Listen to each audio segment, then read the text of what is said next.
बांग्लादेश के आम इंतखाबात में भारी अक्सरियत जीतने पर बीएनपी की जानिब से भरपूर जश्न मनाया गया है। ढाका में बांग्लादेश नेशनलिस्ट पार्टी के रहनुमाओं और कारकुनान ने जगह जगह जश्न मनाया। इस मौके पर जीत के फलक शिगाफ नारे लगाए गए। एक तवील अरसे बाद इलेक्शन लड़ पाने और उसमें बड़े मार्जिन से कामयाबी पर बीएनपी कारकुनान का जोशो खरोश दीदनी है। ढाका में तारिक रहमान के घर और दफ्तर के बाहर कारकुनान की बड़ी तादाद जमा है। बांग्लादेश के आम इंतखाबात में भारी अक्सरियत जीतने पर बीएनपी की जानिब से भरपूर जश्न मनाया गया है।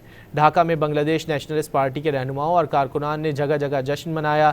इस मौके पर जीत के फलक शिगाफ नारे लगाए गए। एक तवील अरसे बाद इलेक्शन लड़ पाने और उसमें बड़े मार्जिन से कामयाबी पर बीएनपी कारकुनान का जोशो खरोश दीदनी है। ढाका में तारिक रहमान के घर और दफ्तर के बाहर कारकुनान की बड़ी तादाद जमा है।